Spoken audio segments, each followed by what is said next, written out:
tentando fugir das queimadas. E como vocês podem ver nessa imagem, muitas morreram no meio do caminho, né? Não conseguiram fugir desse tipo de queimada. Mas falando um pouquinho mais sobre a questão sul ou meridional da Europa, na porção ocidental do continente, o tipo climático ali é o Mediterrâneo, vai estar sob influência ali do mar Mediterrâneo, né? Então o clima lá é o Mediterrâneo. Trata-se de um clima subtropical de elevada amplitude térmica anual, com invernos frios e chuvosos, né? e verões quentes e muito secos, assumindo assim algumas características da semi-aridez. Ali também existe a influência do deserto do Saara, né? Que fica na África. Tá bom? Então, olha só, você tem ali o mar Mediterrâneo, você tem o deserto do Saara, influenciando diretamente na formação climática e vegetal daquela região, tá bom? Ali é propício para o desenvolvimento de vinho, azeite, aquilo que eu já até falei para vocês agora há pouco, né? A vegetação típica do Mediterrâneo é constituída por árvores pequenas, arbustos dotados de espinho, né? Então, essa é a característica ali dessa porção mais meridional, ou seja, ao sul. Então, para a gente só fazer um resuminho, os tipos climáticos, né? Existe o polar, qual é a vegetação? A tundra. E onde ocorre? Basicamente no norte da Rússia, da Suécia, Finlândia e Islândia.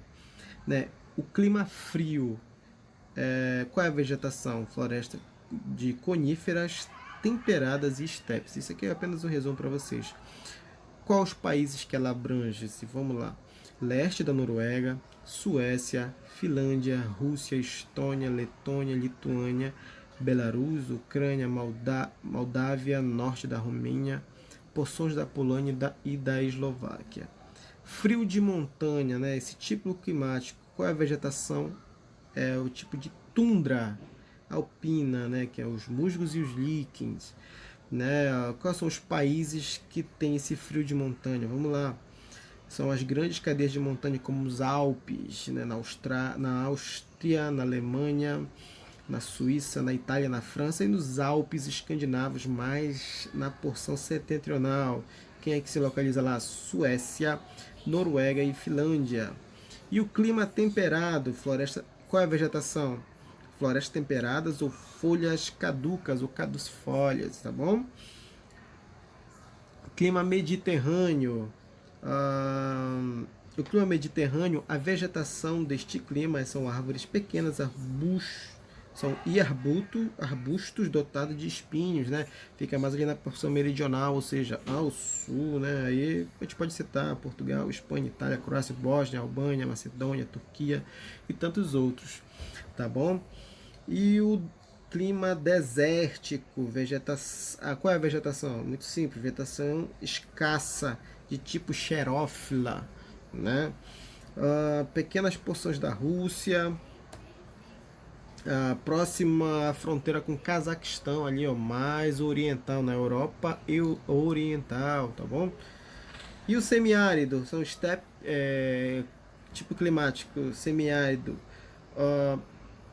Qual o tipo de vegetação? Estepes e pradarias, meus queridos, tá bom? E onde ocorre? Parte da Rússia e sudeste da Ucrânia, tudo bem? Então, esse é um pequeno resuminho falando sobre tipo climático, vegetação e mais ou menos os países onde eles ocorrem, né? Ali no temperado eu não falei o nome dos países, mas é praticamente boa parte, a maior parte da Europa faz parte desse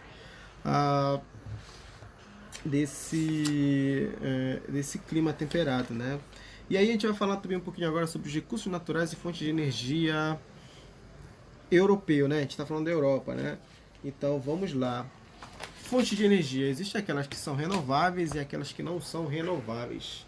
As não renováveis são carvão mineral, petróleo, gás natural e termoelétrica, né?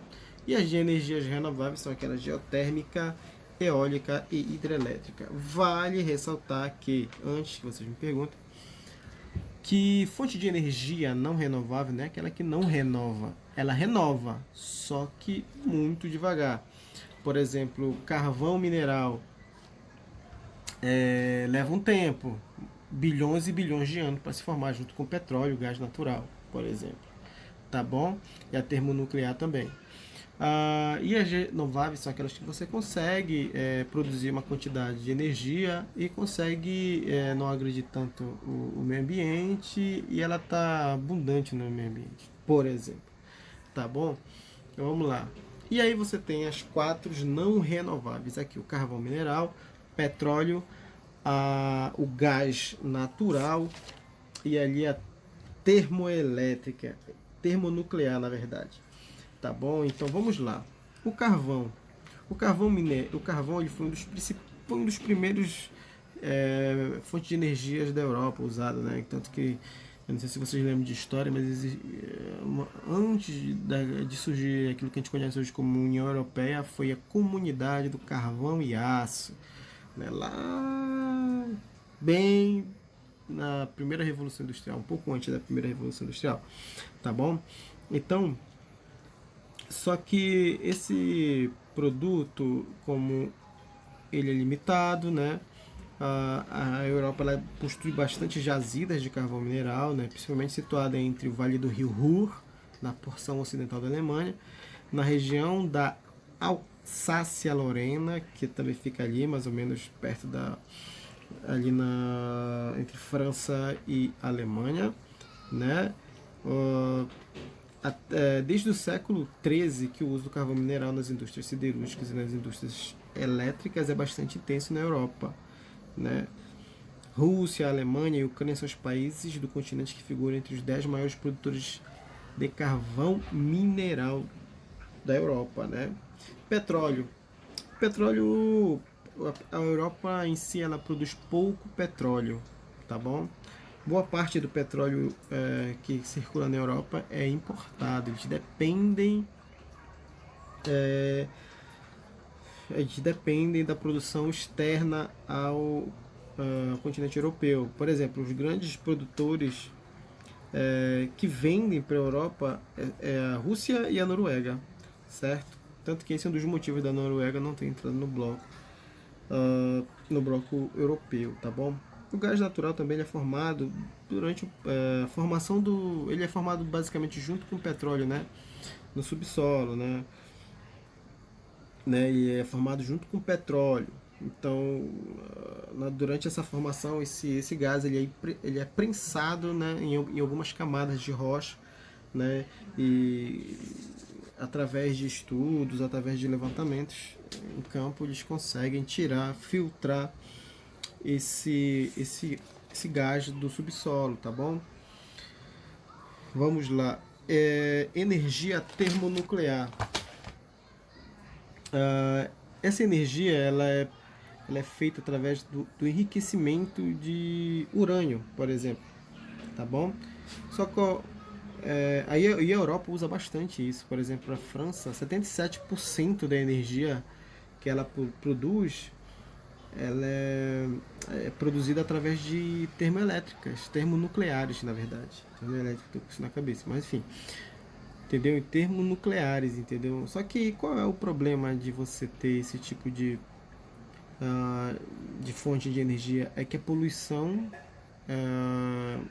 relativamente é baixa. No entanto, quando acontece um acidente com esse tipo de energia, traz um problema muito grande, né? Ambiental, né? Só vocês lembrarem de Chernobyl.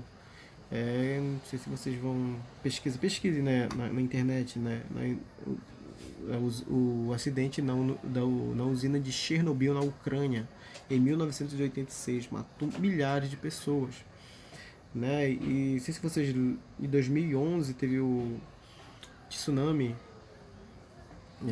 ali no Japão, e aí a usina de Fukushima foi afetada e o dano ambiental foi muito grande e humano também, né? Muitas pessoas foram contaminadas e desenvolveram cânceres, por exemplo, né? Então, assim, a Europa ela utiliza bastante esse tipo de energia, tá bom? E aí, esse tipo de fonte de energia, ele produz lixo tóxico. Esse é um outro problema, né? Energia termonuclear. muito tóxico, e esse é o problema, quando ele se transforma em lixo, aonde vai se pôr esse lixo, né? Alguns países mandam para países pobres e pagam para esses países armazenarem, por exemplo. Tudo bem? Fonte de energias renováveis, né? São aquelas que são provenientes de recursos renováveis, como vento, água, sol, né? São produzidas internamente, essas fontes possibilitam reduzir a importação de energia, que é alta no continente. Além disso, por serem provenientes de recursos renováveis, não são consideradas mais sustentáveis, isto é, têm condições de permanecer disponível para a utilização de futuras gerações, né? Embora sejam sensíveis às condições climáticas.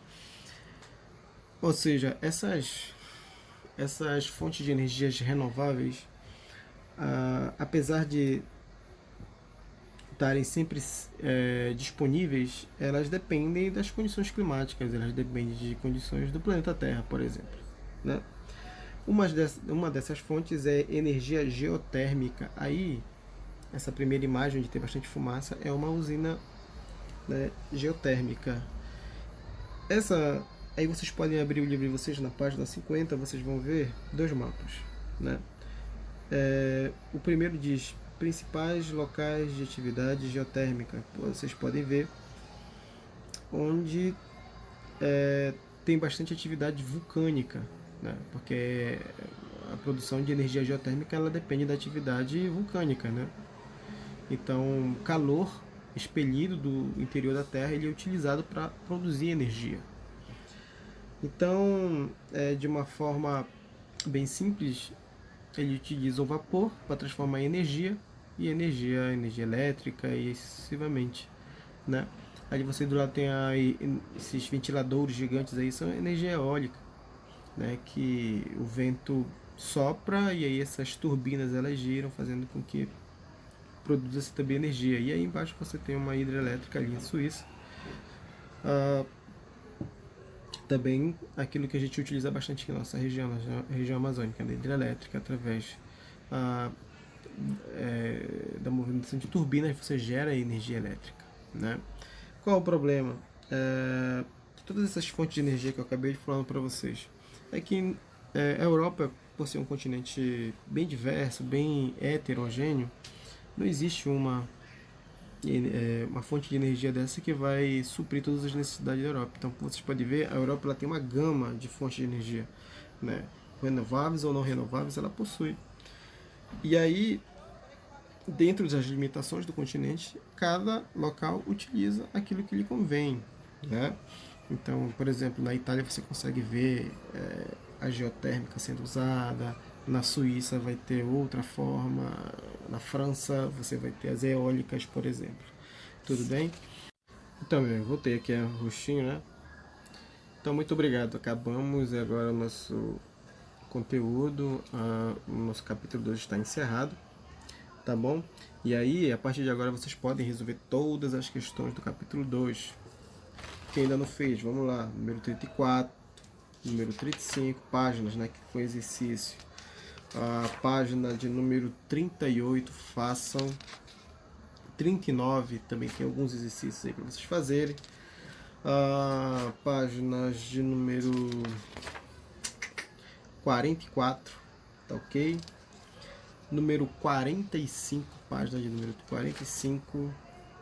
Página de número 46 tem 4 pontos aqui, ó, 5 questõezinhas, tá bom? Página número 48 também tem 2 questões para vocês resolverem, certo? Página de número 51 tem 2 questões para serem resolvidas aqui em cima. Página número 52, página 53. E é isso, tá bom? Na próxima aula a gente vai iniciar este capítulo aqui, ó. Capítulo 3 a gente vai iniciar, tudo bem? Vocês vão fazer agora a primeira avaliação em casa. Pediram para eu gravar um vídeo de revisão, só que eu não acho necessário, honestamente, porque vai cair somente globalização e a gente já exercitou muito, tá bom? Então eu acredito que vocês estejam mais do que preparados para essa primeira avaliação. Tudo bem? Então, boa prova para vocês, né? Façam com esforço, né? Eu tenho certeza que vocês tirarão uma boa nota, tá bom? Então, qualquer dúvida, vocês podem entrar em contato comigo, tá bom? E cuidem-se e cuidem das pessoas que vocês amam, tá bom?